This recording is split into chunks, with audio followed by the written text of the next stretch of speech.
We are dealing with some high impact weather over the next couple of days. Also on this Sunday with some severe weather as this storm moves across the country. We're looking at the southeast, the mid-Atlantic area, also under the gun for some heavy rain as we see this low move to the north and east. Severe storms across Florida today, some damaging winds, also parts of Georgia, some heavy rain possible out of this as it moves to the east. Otherwise, across the west coast, we're watching this big trough move in. That's going to bring some big snow. Winter is back here. Some of that snow could be heavy. There could even be some severe weather as we head into tomorrow into parts of California. That'll be an interesting look, and this is going to be a multi-day event into the Cascades, the Sierra Nevada, also into the Rockies. And while across the plains, it may not be stormy, but boy, it's warm. And there's a pretty decent fire risk, too, across parts of Nebraska, Wyoming, South Dakota, even parts of Colorado as the wind really starts to pick up here. Let's talk about the severe weather. We'll go really quickly here across the southeast. These storms moving east today into this afternoon and tonight into Florida, Georgia, even parts of Alabama in the early part of the day into South Carolina. Damaging winds, some hail, and I think you're going to have to watch for some tornadoes too embedded in some of these storms as this pushes off to the east. There's even a snow risk on the northern side. Now, I'll tell you, the models have had an incredibly hard time picking up what's going to happen here, and it doesn't look like a big snow event to me. Let me eat my words, but it's just so marginal here for snow. This is a look at the ensemble guidance here into the northeast. Again, eastern PA into New Jersey, New York, maybe some light accumulations here. National Weather Service is keeping these totals relatively low. This is a look at the actual deterministic from the European that just came out today. The mountains of West Virginia, I think, are interesting into parts of western Maryland, too. Get above 3,500 feet. There could be a slushy inch or two. And then I think here from northern Delaware, central New Jersey, maybe even as far south as Philly, it's going to be tough to get any snow here. Temperatures are going to be in the 30s into the afternoon, so it doesn't look like a lot. Somebody could overperform here and get a couple of inches, but either way, as this system moves to the north, there's another risk, and I think that's the heavy rain, too, falling across parts of North Carolina. And think about places like Virginia, where we've seen a lot of snow melt. With some moderate rain falling, I think the risk is going to be a problem. Also into North Carolina. The severe weather, though, working its way through the south as we move through the morning into the afternoon, through middle Georgia, down into Florida. This is going to be a decent squall line as we head into the afternoon and evening hours, working all the way down into central Florida, Gainesville, all the way down to Tampa, Orlando. This squall line holds on, I think, through the overnight. And then here comes that snow potential on the northern side. This is the HRRR. Just for some comparison, we'll look at the NAM, and you can see how some of that energy to the north just not quite phasing enough to give a huge dump. This could have been a major snowstorm if things could have come together. But at this point in time, no winter storm watches, no winter weather advisories, nothing. National Weather Service quiet. They're on board with the idea, too, that this isn't going to be a huge high-impact snow event here. Let's talk about what's happening in the west. Severe weather tomorrow into California. Some tornadoes possible into the Central Valley. An interesting look with enough instability that there could be some thunderstorms also here into Southern California as this huge storm slams into the west. We're quiet right now starting out across the west. Not a lot going on other than we're starting to see the precipitation increase across California. This is going to get incredibly heavy as we head into Monday. A little bit of light snow up here in the mountains of Idaho, up into the Bitterroot Range. Some snow, too, into the northern Rockies. It's not going to be as heavy. But here comes that plume of moisture as we head into Monday. It starts to target the Bay Area and into Northern California. Snow levels are going to be pretty high here. Once this is all said and done, just so you know, the Sierra probably going to see 4 to 8 feet of snow. And the snow levels into the Cascades could drop as low as 700 feet. So there's going to be some pretty cold air moving in behind this. Right along the Northern California-Oregon border, the snow is going to start to pick up, especially into the mountains here, all right? You're going to have to get pretty high up to get the snow at first. Snow levels will eventually drop, and now we've got heavy snow falling into the Sierra. Some of that snow moving inland, too, into the eastern higher elevations, I would say, of Oregon and Washington, and then up into the Canadian Rockies. Snow starts to pick up, and it gets heavy, too. And some of the snow is going to move east of the mountains for places like Calgary and Edmonton, too. More on that in just a second. Let me take you through the next couple of days here on the NAM. I think this does a good job of showing the precipitation and how it's going to evolve. Now we're putting snow into the Wasatch, into the mountains of Arizona, some rain into the valleys. Phoenix, I think you're going to get some rain out of this too. And then this moves east. Snow finally falling. I mean, I know we got some snow, but this is good news into Colorado, down into New Mexico. Some snow falling here into the Wasatch, into Utah, southern Utah too. Going to pick up some snow out of this as well. And then here comes the cold air. A lot of instability with this. So those snow levels, even into the coastal range, dropping to around 700 feet after some rain. And the problem will be some flooding rain into the west too as this moves ashore, especially below where the snow levels will be. Here's a wider look at the country. I'll show you where this goes next because it's not just going to be in the west that we're going to feel the impacts. It's going to start to move further to the east as we head through the week. As we get into Monday, what's happening here along the East Coast is pretty much gone. It'll be kind of warm behind this too, especially across the Mid-Atlantic and the Ohio Valley. Temperatures on the way up. A weak system moving through parts of Michigan, southern Ontario could put off a few rain or snow showers. But man, look at this system across the west. I'm telling you what, this is a snowy pattern, cold. We've not really seen this in a long, long time. This low, as it moves east of the mountains, the interesting thing is it's going to start to weaken as it heads towards the Canadian-U.S. border.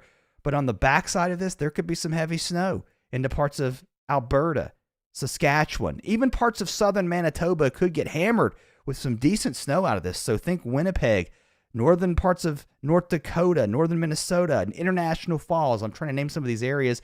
Watch out here into the UP of Michigan as well. Also into southern Ontario. As this stretches out and we really start to see everything get stretched out with our upper level flow, pretty much moving to the east fairly quickly, there could be some cold air lingering into the northeast, and that could put some snow and some mixed precip right along the border of where we see that change over happen. And that looks like it's going to be across New York, possibly some heavy snow into Vermont, New Hampshire. Still pretty far out. I don't know about the way this looks, but it looks very snowy back into this region. Once we get into the following, what are we looking at?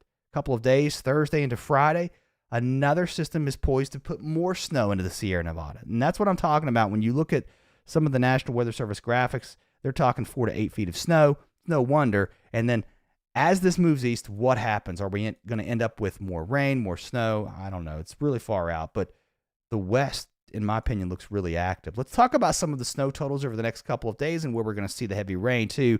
Into California, look at these numbers through Tuesday. You're talking 2-3 feet of snow just through Tuesday. The snow does start to expand to the east. It'll really start to pick up, I think, Tuesday night into Wednesday for the Wasatch into Colorado. But look at these numbers here into the Sierra. 80 inches of snow showing up in some of these areas. Into parts of the Wasatch, 2 to 3 feet of snow. The Colorado Rockies, the San Juans. It looks to me like we're going to get a couple of feet of snow across this region. Once we get into the next couple of days, Friday and Saturday look even more interesting because there's going to be some more snow, and it could be even further to the south and west. Further to the north and west, let's talk about the snow that's happening here along the coastal ranges of British Columbia. We will see some snow into the Cascades. These snow levels dropping as we head into Tuesday, so a couple of inches, even possible pretty down into the valleys. Into the mountains, though, the heaviest snow is going to be across California, although there will be some snow here into the Cascades of Oregon and Washington. But look what's happening further to the north and east. My gracious, we could be picking up 20 to 40 centimeters of snow across Alberta. This map shows inches. There could be even more than that. No, that's going to be more than that. My calculations are right. You're talking about 40 to 50 to maybe 60 centimeters. Back to the inches we go. Yeah, so 1.5 to 2 feet of snow possible. Even Calgary could get a foot plus, and then this moves off to the east. It's going to be pretty tough to get it down into eastern Montana, South Dakota.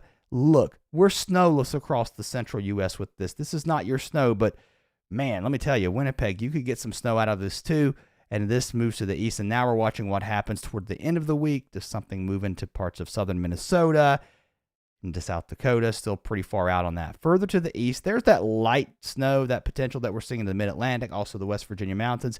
Here's what's on the way as we head into, what would this be, Wednesday into Thursday along this boundary into parts of New York, southern Ontario, possibly parts of the Northeast with some snow, and then beyond this, yeah, who knows. But one thing's for sure, it's warm, and it could be way above average. It's one of the reasons we're dealing with the severe weather today across the South. If you're just joining the live stream, you can take it back from the beginning. We talk about that. Another reason the snow's going to have a hard time sticking today, other than the fact that the storms and the energy didn't really come together, quite like maybe it showed, 5-6 days ago? Of course it wouldn't, right? It's 5 or 6 days ago. Even the short-range models have waffled back and forth, but look at the temperatures. Very marginal for snow accumulation. I think you have to get up in elevation today just to see snow. Down along the coast, it's going to be tough unless you can dynamically cool, which, let's not geek out too much. I don't think that's going to happen as this system doesn't get as strong. Behind this, temperatures not really cooling off for the parts of the Ohio Valley, Mid-Atlantic, into the southeast. We're warming up once the sun pops out. Even in areas into West Virginia, Northern Virginia, back up into the 30s and 40s. It's not going to warm up much across the Northeast. 60s and 70s across the Mississippi Valley, into the Great Lakes. We start to see a warming trend here as well. Not quite as warm, though, up across Wisconsin and Michigan and Minnesota in the 30s and 40s, but 70s across Tennessee, Kentucky, Mississippi. Boy, it's nice. Really warm here. And then as we head into Tuesday and Wednesday, look how the warmth spreads Wednesday. We could be pushing 70 for places like South Bend. Even Detroit getting into the mid-60s here. Cold still into the Northeast, although not as cold in the 40s, or I should say 20s and 30s, with 40s further south towards New York City, which we could actually get closer to 50, I think, by the middle of the week. Here we go, further to the west. Again, high fire danger. Dew points pretty low here. Relative humidities into the afternoon will be in the teens, maybe even single digits. So, high fire risk across parts of Wyoming, Nebraska, Colorado. I think generally across this whole area where you've got just really record warm temperatures. Another warm day tomorrow. Even Texas, look at that, 70s and 80s. Beautiful weather. I mean, this is like spring weather going on out here. We could get close to 80 into parts of Kansas as we head into Tuesday. That comes to an end, though, as we head into Wednesday. As that cooler air works off to the east, we'll be back into the 60s and 50s across Nebraska. The warmth holds on, though, further to the east across Indiana, Illinois, Missouri, Arkansas, even into Oklahoma. Pretty nice here. And then there comes the cold. You start to feel it heading into Thursday, into Friday. We're back into the 30s. So winter's back across this part of the country, squelching the really warm air into the south. And it could get downright hot across South Texas by the end of the week. Some models showing temperatures getting to the upper 80s. That sun getting much stronger as we head into February. As we head into February and March, too, it starts to get active across the west. This is a typical snowy and I would say one of the snowiest times of the year. Much colder, too. It's not always colder in the west as we head into February, but man, look how chilly it is up across Alberta, British Columbia. It's no wonder those snow totals are so high. These are not temperatures in Celsius. These are Fahrenheit. So look at that, guys. It's going to be, highs barely getting into the single digits to teens below zero, I should say. And again, much colder across the west with this type of setup. Long range, what are we looking like? Here's where we are the 7 days before the 22nd. So this would take you through the next week or so. It's clear where we're going to be above average.